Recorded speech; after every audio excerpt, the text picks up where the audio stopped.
Hola, bienvenido. Aquí comienza El Señor de los Crímenes.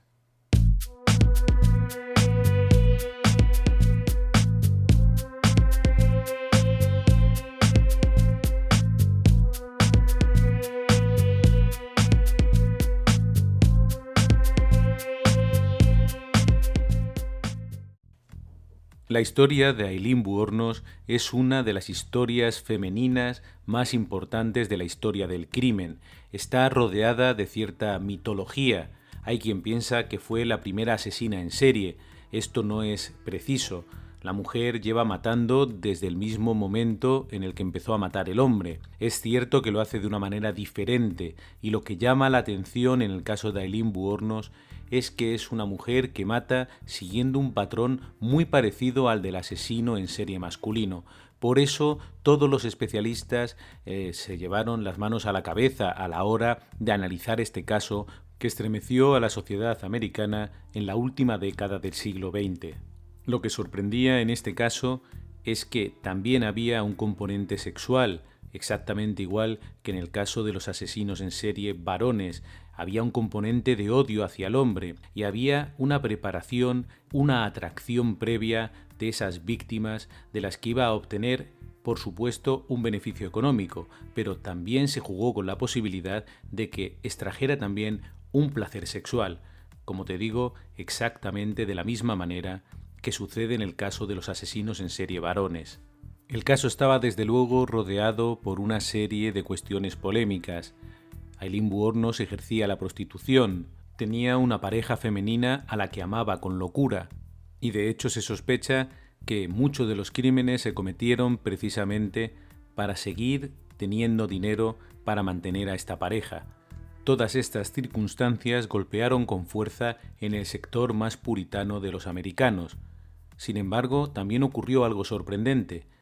Durante el juicio y en plena polémica, una mujer decidió adoptarla, asegurando que recibía instrucciones de Dios.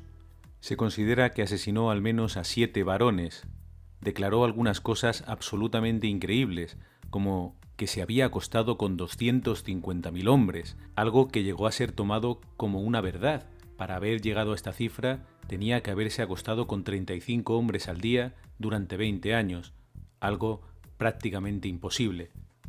Pero ¿quién era Aileen y cómo llegó a cometer estos terribles crímenes? Su padre, Leo Dale Pittman, era un delincuente sexual que se ahorcó en la cárcel en 1969. Su madre, Diane Wuornos, se había casado con Pittman cuando tenía solo 15 años. Tuvo 2 hijos con él y se divorciaron cuando ni siquiera había nacido Aileen. Apenas habían pasado 2 años desde que se habían casado. Al verse sola, Diane no se vio capaz de criar a 2 niños, así que los dejó en casa de sus padres, Laurie y Britta Wuornos. La pareja fue la que crió a Aileen y a su hermano Keith. Los criaron con sus hijos en Troy, Michigan. No les dijeron que eran en realidad sus abuelos. Aileen creció creyendo que Laurie y Britta eran sus padres, hasta que con 12 años descubrió la verdad, algo que no ayudó a la convivencia familiar. Su abuelo, Laurie, bebía mucho y era muy estricto. Cuando Aileen y Keith supieron la verdad, se rebelaron contra esa severidad, convirtiéndose en unos jóvenes todavía más difíciles de llevar.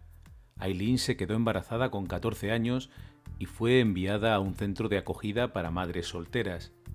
Allí descubrieron que era una chica problemática, agresiva y que se negaba a colaborar. Tras dar a luz, entregó a su hijo en adopción en enero de 1971. A esa complicada situación se unió que en julio de ese mismo año, su abuela, la persona que había ejercido de madre, Britta Wuornos, murió. Entonces Diane, la verdadera madre, la madre biológica, ofreció a sus hijos vivir con ella en Texas, pero los chicos se negaron a volver con esa mujer que les había abandonado. Aileen, a la que sus amigos ya llamaban Lee, dejó el colegio, se marchó de casa y comenzó a hacer autostop y a ejercer la prostitución para ganarse algún dinero. Su vida era difícil, desagradable, y parecía que los dramas seguían acumulándose. El primer golpe fue la muerte de su hermano. Keith murió de cáncer de garganta. Después, su abuelo, el que había ejercido de padre, Laurie, se suicidó. y Lee decidió dirigirse a Florida, donde terminó por casarse con un hombre llamado Louis Fell. Parecía que Lee al fin encontraba cierta estabilidad. Sin embargo, el matrimonio duró muy poco. Lee se mostraba violenta y Fell consiguió la anulación del matrimonio cuando finalmente fue detenida por lanzar una bola de billar a un camarero en Michigan. El que fuera su marido aseguró que Eileen, a la que llamaba Lee como todo el mundo, le había desplumado, que cuando se quedó sin dinero, la mujer le amenazó y le golpeó, exigiendo que ejerciera de hombre y que trajera dinero a casa. Su trayectoria vital parecía no darle descanso. Sin embargo, Eileen recibió una buena cantidad de dinero por el seguro de vida de su hermano Keith, casi $10,000, pero se los gastó en apenas 2 meses y tuvo que volver a empezar. Regresó a Florida y comenzó una etapa de pequeños hurtos y robos a mano armada que terminaron por llevarla a la cárcel. De vez en cuando no le quedaba más remedio que prostituirse, pero tampoco le iba demasiado bien como prostituta de carretera. Así que prácticamente estaba tocando fondo cuando conoció a Tyria Moore, una joven de 24 años, en un bar de Daytona en 1986. Durante un tiempo, esa relación fue lo mejor que le había pasado en la vida. Tyria la quería y nunca la abandonó. Incluso dejó su trabajo y permitió que Lee la mantuviera con el dinero que obtenía. Sin embargo, la pasión poco a poco se fue apagando y el dinero comenzó otra vez a escasear. Tyria, sin embargo, seguía con Lee, durmiendo con ella en moteles, a veces incluso en graneros, en el bosque, donde fuera. Lo importante era estar juntas.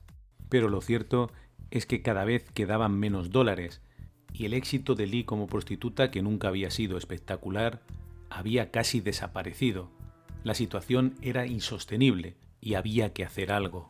Es en este momento cuando desaparece Richard Mallory, un hombre de mediana edad, propietario de una empresa de reparaciones electrónicas en Clearwater, Florida, conocido por cerrar el negocio de repente y desaparecer, al que le gustaba la bebida y era conocido por sus deslices sexuales, un hombre irregular que solo tenía una constante en su vida, el alcohol, el sexo y una cierta paranoia que le dificultaba mucho tener amigos. Por eso, cuando desapareció, cuando no llegó a abrir su tienda a principios de diciembre de 1989, nadie le dio importancia. En realidad se dieron cuenta de que había desaparecido cuando encontraron su Cadillac del 77, unos días después, en las afueras de Daytona. El 13 de diciembre de 1989, 2 hombres que buscaban chatarra en los alrededores de la carretera interestatal 95 encontraron un cuerpo envuelto en una alfombra. Las huellas dactilares confirmaron que se trataba de Richard Mallory. La investigación de su muerte no llevó a ninguna parte. Hubo una sospechosa, una bailarina de striptease llamada Chastity, pero las pruebas contra ella eran muy débiles. Parecía un crimen más, hasta que el 5 de mayo de 1990, el cuerpo de otro hombre, sin identificar, apareció desnudo en el condado de Brooks, en Georgia, cerca de la Interestatal 75, justo en la frontera del estado de Florida. Junto al cuerpo aparecieron 2 casquillos del calibre 22. Apenas un mes después, el 1 de junio, otro cuerpo de varón sin identificar apareció desnudo en un bosque del condado de Citrus. En un primer momento la policía sospechó de la persona que había encontrado el cadáver y que solía amenazar a todo el mundo que le preguntaba por el hallazgo con su pistola. Sin embargo, cuando el cuerpo fue identificado el 7 de junio como David Spears, de Bradenton, Florida, este hombre desapareció de las quinielas de la policía. La víctima, David Spears, había desaparecido el 19 de mayo de 1990. Su camión fue encontrado poco después en la Interestatal 75, con las puertas abiertas y sin las placas de matrícula. El 6 de junio, a 30 millas al sur en el condado de Pasco, había sido hallado otro cuerpo desnudo. El grado de descomposición era tan grande que no se pudieron obtener las huellas digitales y no se pudo determinar la fecha de la muerte. Las 9 balas encontradas en el cadáver estaban dañadas por la descomposición, pero se llegó a la conclusión de que pertenecían al calibre 22.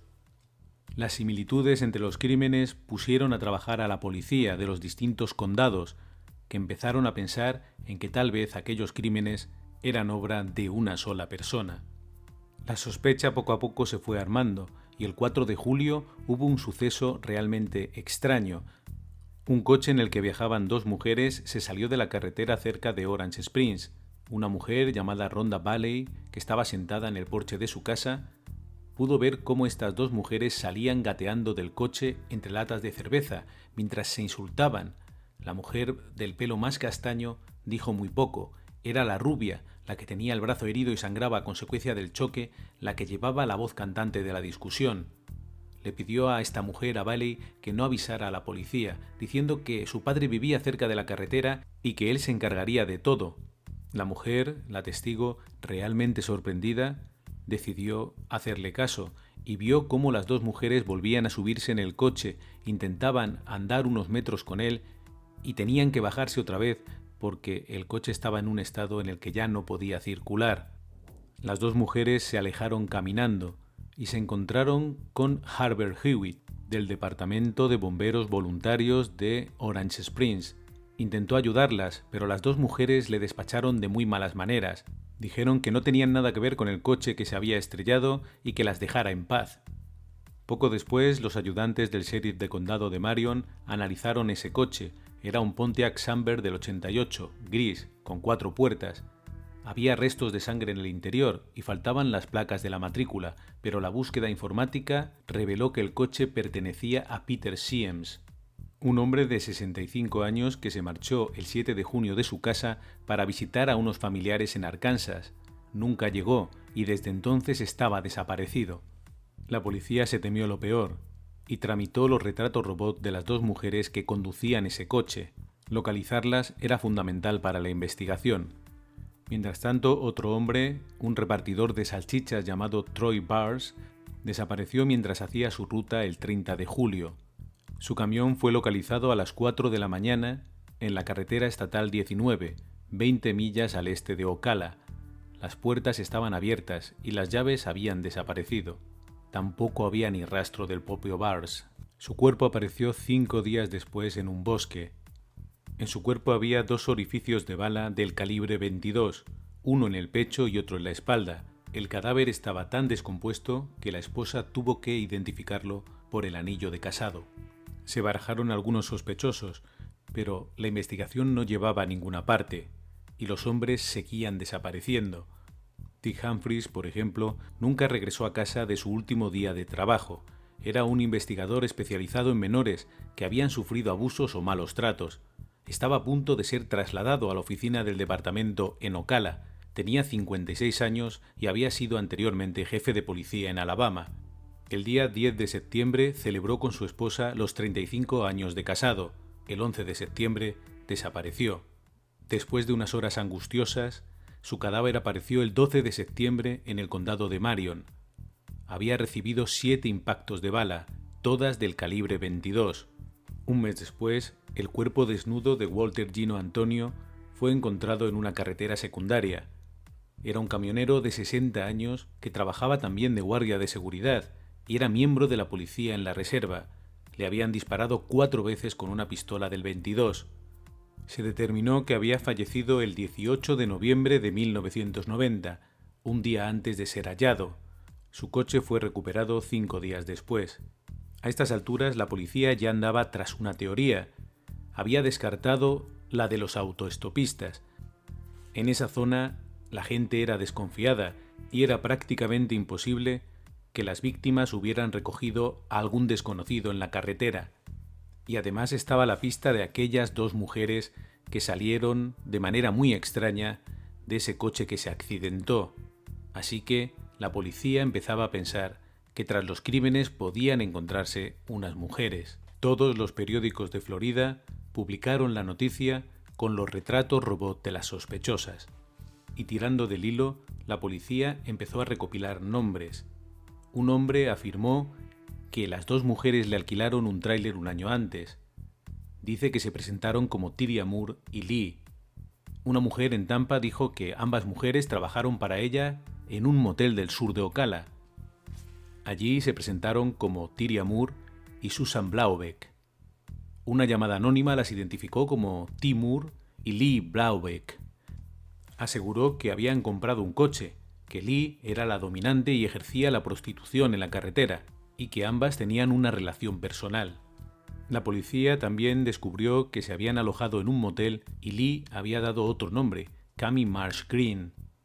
Cruzando los datos, la policía llegó a la conclusión de que Susan Blaubeck, Cami Marsh Green y Lee eran la misma persona, la misma mujer. Incluso consiguieron una huella dactilar que Lee había dejado en un recibo tras empeñar una cámara y un detector de radar.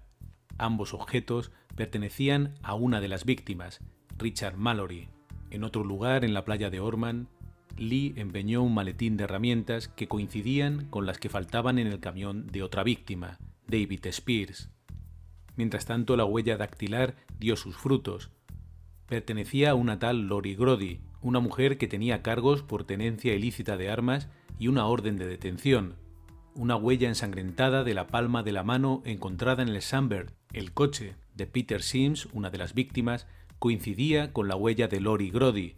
Toda esta información fue enviada al Centro Nacional de Información sobre el Crimen y enseguida se encontró un vínculo. Lori Grody, Susan Blaubeck y Cami Marsh Green eran la misma persona, Eileen Carol Wuornos, conocida como Lee.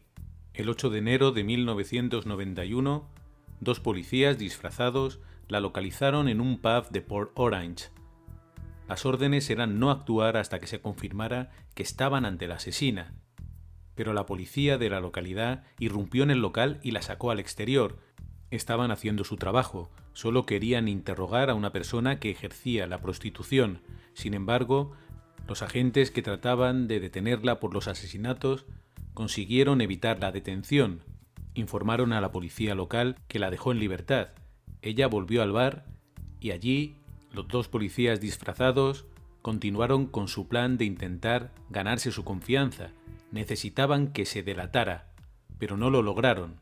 Ella declinó su oferta de ir a dar un paseo, así que los policías dejaron de seguirla. Llegó a un bar de motoristas llamado Last Resort y allí, en un viejo coche, pasó su última noche en libertad. El día siguiente, por la tarde, los dos policías que se habían disfrazado se presentaron ante Wuornos y la detuvieron, explicándole que estaba arrestada por los cargos que había contra Lori Grody, uno de sus alias. No le dijeron nada de los crímenes y no avisaron a los medios de comunicación, porque todavía no tenían el arma del crimen y tampoco tenían a la otra sospechosa, a Tyria Moore. La cómplice fue localizada el 10 de enero. Estaba viviendo con su hermana en Princeton, Pensilvania. Le leyeron sus derechos aunque no había ningún cargo contra ella. Le explicaron lo que era el perjurio y Tyria comenzó a hablar. Explicó que se dio cuenta de que Lee estaba matando a gente cuando volvió a su casa con el Cadillac de Richard Mallory. Lee se lo confesó. Le dijo que había matado a un hombre ese día, pero Moore le pidió que no siguiera hablando.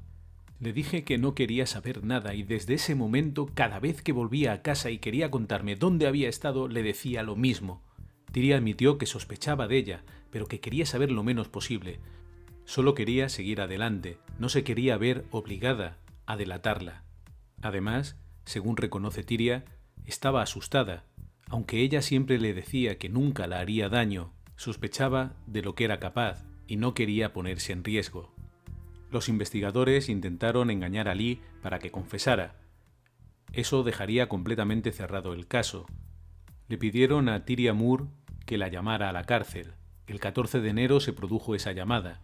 Lee seguía pensando que estaba en prisión como Lori Grody, por tenencia ilícita de armas. Y a pesar de que, tal y como le pedían los agentes, Tyria se mostró nerviosa, Lee insistía: «Solo estoy aquí por un cargo de tenencia ilícita y por multas de tráfico. He leído los periódicos y no sospechan de mí».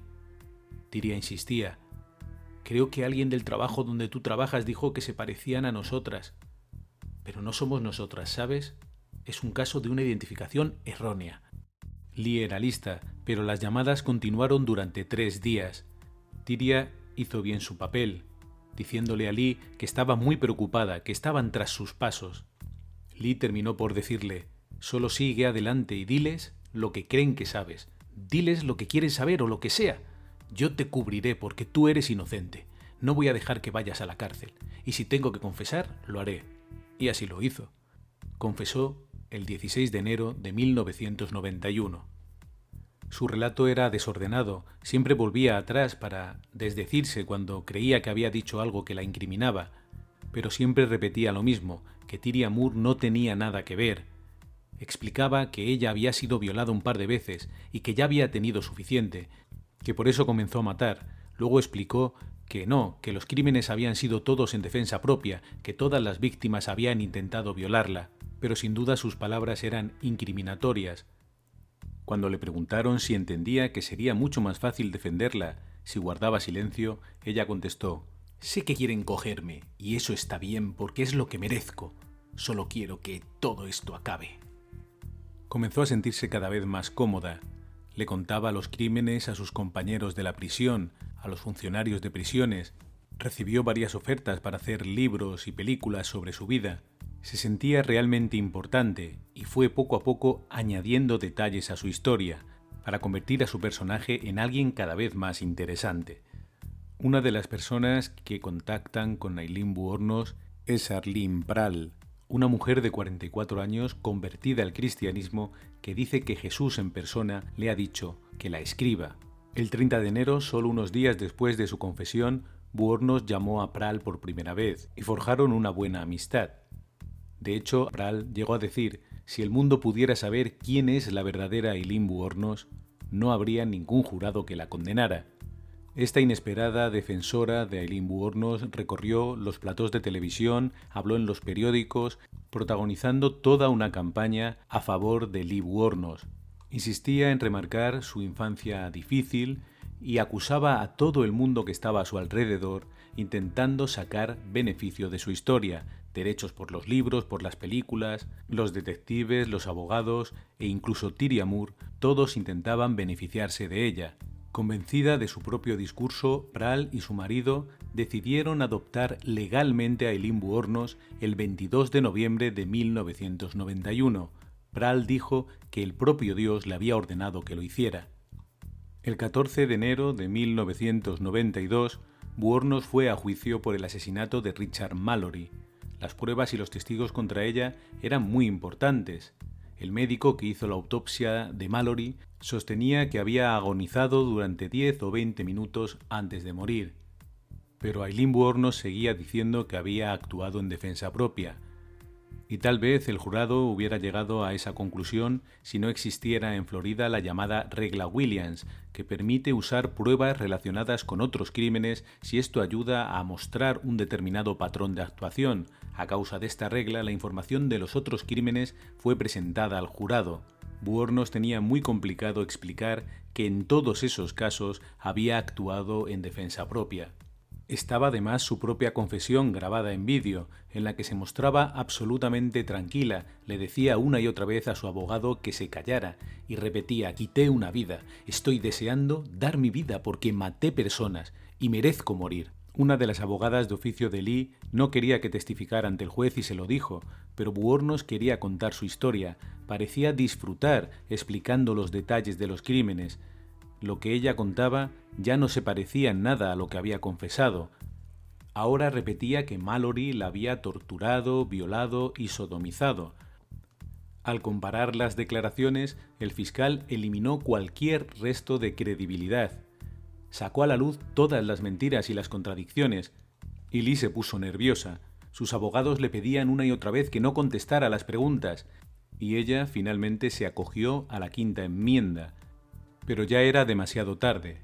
El 27 de enero, el jurado volvió con un veredicto de culpabilidad. La encontraron culpable de asesinato en primer grado. Mientras abandonaba la sala, Wuornos comenzó a gritar: «¡Soy inocente! ¡Me violaron! ¡Espero que les violen a todos! ¡Son todos basura!». Los peritos de la defensa intentaron demostrar que era una mujer mentalmente enferma, pero el jurado recomendó al juez que fuera ejecutada en la silla eléctrica. Fue condenada a muerte el 31 de enero de 1992. Fue el único juicio contra Aileen Wuornos. El 31 de marzo de 1992 pidió que no se recurriera en los juicios por las muertes de Dick Humphries, Troy Barnes y David Spears, afirmando que quería estar en paz con Dios. En una pequeña declaración ante el juez afirmó: «Quiero confesar que Richard Mallory me violó salvajemente tal y como le conté. Sin embargo, los otros no lo hicieron, solo lo intentaron». Y terminó de manera muy agresiva señalando al fiscal del estado y deseándole que a sus hijos los violaran. Estaba fuera de sí. Muchos pensaban que estaba interpretando un papel, tratando de hacer evidente que no estaba bien de la cabeza. Sin embargo, el juez no tuvo ninguna duda y la condenó a 3 penas de muerte más. En junio de 1992 se declaró culpable del asesinato de Charles Carskadon y fue condenada a su 5ª pena de muerte. A principios de febrero de 1993 fue condenada a muerte de nuevo por el asesinato de Walter Gino Antonio, y no fue condenada a muerte por 7ª vez porque el cuerpo de Peter Siems nunca apareció. El Tribunal Supremo del Estado de Florida ratificó las 6 penas de muerte, y Aileen Wuornos le dedicó una carta en la que decía que odiaba la vida humana y volvería a matar. Pidió detener todas las apelaciones y solicitó cambiar la silla eléctrica por la inyección letal. Ambas peticiones fueron concedidas. Su ejecución fue programada para el miércoles 9 de octubre de 2002 en la prisión de Stark, en Florida. En la última entrevista que concedió, incluso se atrevió a culpar a la policía de los crímenes, porque según ella había dejado tantas pistas que era imposible que no la hubieran detenido. Si no la habían detenido, era porque la propia policía deseaba que ella siguiera matando. Su tono es absolutamente exaltado y está verdaderamente enfadada con todo el mundo, con la sociedad. Realmente todos tienen la culpa de que ella llegara a matar a 7 personas. Vamos a escucharla. Lleváis enriqueciéndoos con esto durante todos estos años, en continua y absoluta mentira patológica. Muchas gracias, perdí mi vida por esto, porque ni siquiera tuve un juicio justo, ni una investigación justa, nada. Ni siquiera puedo tener mis pastillas. Me diste una patada en el culo, sociedad. Y la policía y el sistema. Una mujer violada va a ser ejecutada. Va a ser su historia utilizada para películas y libros. Os enseño el dedo a todos en vuestra cara. Sois un montón de inhumanos hijos de puta y perras de mierda viviente. Y vuestros culos serán bombardeados. Y será muy pronto. No te olvides que en este caso es difícil pensar que estamos ante una mujer que ha sido violada y que por eso se defiende y utiliza el arma. Ella iba armada a esos encuentros sexuales, ella ofrecía sus servicios sexuales y no una, sino hasta 7 veces tuvo que usar ese arma. Ella siempre dice que en defensa propia. Luego explica que solo la violó la primera persona, la primera víctima, y que el resto no. Se desdice continuamente, intenta justificar sus actos, pero por otro lado quiere ser ejecutada, quiere dejar de existir, deja de apelar, se niega a que la reconozcan como una persona con una enfermedad mental o con un problema mental, algo que la podía haber librado de la pena de muerte. Todo en Aileen es misterioso. Esa agresividad, esa manera de enfrentarse al mundo. Es verdad que ella nunca lo tuvo fácil, pero decidió transitar por el camino del crimen, y ese camino nunca lleva a ningún buen lugar. Nick Broomfield, que rodó un documental sobre ella en 1993 y que fue la última persona en entrevistarla, dijo claramente: «Mi conclusión es que vamos a ejecutar a una persona que está loca, ha perdido totalmente la cabeza».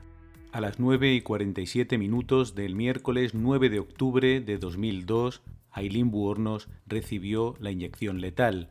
Tenía 46 años. Fue la 10ª mujer en los Estados Unidos y la 2ª en Florida ejecutada desde que se recuperó la pena de muerte en 1976. Sus últimas palabras quedaron grabadas en las personas que pudieron escucharlas. Aseguró que caminaba de la mano con Jesús y que volvería como en la película Independence Day, el 6 de junio, con la nave nodriza y todo. «Volveré», aseguró. Y lo cierto es que nunca se ha marchado del todo. Sigue siendo considerada por muchos la primera asesina en serie mujer, aunque como te he explicado, esto no es preciso. Por otro lado, su vida ha inspirado varias películas, la última Monster, protagonizada por Charlize Theron, que ganó el Oscar por su interpretación de Lee. También se han escrito varios libros e incluso una ópera. Buhornos, de Carla Lucero, pero quizá la obra más interesante sea Lethal Intent, de Sue Russell.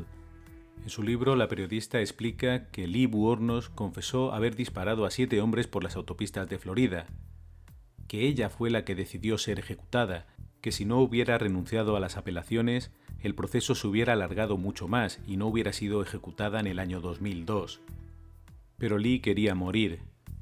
Habla también la periodista de toda la polémica que rodeó el caso, de cómo intentaron reducir la complejidad de este asunto a que era una lesbiana que odiaba a los hombres. Es cierto que desarrolló un odio por los hombres, pero Aileen siempre había sido bisexual, tuvo relaciones con hombres, algunas duraderas, y de hecho la relación que tuvo con Tyria Moore era mucho más sentimental que sexual. En cualquier caso, esto solo nos sirve para ir tras la motivación, porque, en definitiva, ninguna inclinación sexual te convierte en asesino. Pero para ella sí que es verdad que era muy importante la relación emocional con Tyria. De hecho, la periodista Sue Russell dice que analizó en profundidad ese año de violencia en el que Lee acabó con la vida de 7 varones y pone de manifiesto que al menos en 6 de las 7 ocasiones en las que salió a matar, Aileen estaba viviendo una crisis con Tyria y estaba aterrorizada porque temía perderla. La situación no era buena y cada vez tenían menos dinero, y para ella era evidente que si quería mantener a Tyria necesitaba el dinero, así que, casi sin excepción, mató siempre a hombres que llevaban dinero en el bolsillo, aunque el crimen para ella también era una especie de liberación. Su vida había sido difícil, y era agradable tener el arma en las manos, ver el miedo de la víctima, y castigarlos, hacerles pagar por todo su sufrimiento. Dice la periodista Sue Russell: no sabemos si Lee obtenía un placer sexual de sus asesinatos, como hacen los asesinos en serie varones, aunque como prostituta sus crímenes tienen un componente sexual inevitable. Algunas de las víctimas aparecieron desnudas. El asesinato de 3 extraños en diferentes localidades con un periodo entre los crímenes permiten que sea considerada una asesina en serie según el patrón del FBI. Las asesinas múltiples hasta el momento solían matar familiares, maridos o amantes, dice la periodista, al estilo de la viuda negra, para obtener ganancias económicas, o bebés o personas con alguna debilidad o enfermedad. Para Sue Russell, sin duda, Lee disfrutaba del poder de tener la vida de un hombre entre sus manos, pero también era una ladrona que mataba por razones prácticas. Y añade que es cierto que odiaba a los hombres, pero que la gente se olvida de que también odiaba a todo el mundo en general. Estaba enfadada con el mundo, tenía ataques de ira, y su actitud la fue dejando cada vez más sola. Al final la abandonó incluso Arlene Pral, aquella mujer cristiana que la había adoptado como hija. Según revela la periodista, ni siquiera sabía la fecha en la que su hija sería ejecutada. No se puede esconder que no tuvo una vida fácil, pero eso no justifica los crímenes. Mucha gente, en muchos puntos del mundo, tiene una vida muy difícil y nunca acaba con la vida de nadie. Aileen, en un momento de frustración, decidió coger una pistola del calibre 22 y comenzar a cambiar su suerte. Es verdad que había ejercido la prostitución y que normalmente en estos servicios el trato no es el adecuado hacia una mujer. Es verdad, pero también es verdad que cada vez le costaba más conseguir clientes y esto la estaba angustiando. Ahí empezó a desarrollar también un odio por los hombres, que la despreciaban, que no contrataban sus servicios, que no la permitían vivir, aunque fuera de aquella manera tan burda y desagradable. Así que en su cabeza fue perdiendo importancia la idea de matar a alguien, de matar a un hombre. Para ella no tenía demasiada importancia. Y en sus últimos momentos estaba obsesionada con la venta de su historia. Pensaba que todo el mundo la anhelaba y que su vida daría mucho dinero. Le daba rabia que todo el mundo se aprovechara de aquello menos ella. Y en sus últimas entrevistas repitió una y otra vez que no seguiría dando material para que esas obras literarias y esas películas llegaran a realizarse. Sin embargo, hasta el último día dio espectáculo. Sus entrevistas, casi incomprensibles, pueden ser revisadas una y otra vez en Internet. La historia de Aileen nos enseña muchas cosas. Por supuesto nos recuerda que las mujeres también matan, aunque es muy difícil ver una mujer que mate exactamente como lo hacía Aileen Wuornos, porque prácticamente seguía el patrón de un asesino en serie varón. Nos recuerda también que hay que tener cuidado con los extraños, que no es conveniente ir por las carreteras subiendo a gente desconocida al coche, porque es un lugar muy pequeño donde podemos ser vulnerables y donde, aunque es difícil que nos encontremos con un asesino, siempre podemos encontrarnos con alguien que nos haga daño. De la misma manera que no debemos abrir la puerta de nuestra casa a gente que no conocemos o que no esperamos, porque también nos pueden dar un susto. Nos enseña también a mirar hacia el mundo de la prostitución, un mundo donde efectivamente normalmente la mujer es la vulnerable, la que se ofrece, la que pone en venta su cuerpo y se arriesga a encontrarse con alguien verdaderamente malvado. Siempre lo digo, cuando hablamos de asesinos en serie y se repite que los asesinos matan prostitutas, no las eligen porque son prostitutas normalmente, las eligen porque son víctimas vulnerables.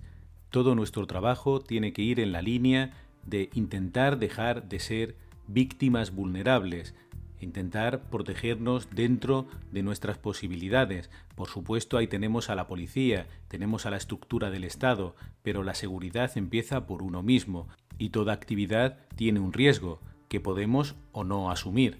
En este caso, paradójicamente, el vulnerable, la víctima, es el cliente. Es esa persona que se acerca a Aileen Wuornos para comprar sus servicios, pero es que en este caso es ella la que está armada y es ella la que viene a cometer el crimen.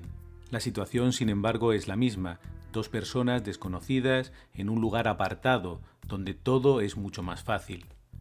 Como siempre te digo, para nosotros las víctimas siempre son importantes. Todas las víctimas valen lo mismo, independientemente de su condición, de su sexo o del color de la piel. Todas las víctimas importan, porque nadie debería morir asesinado.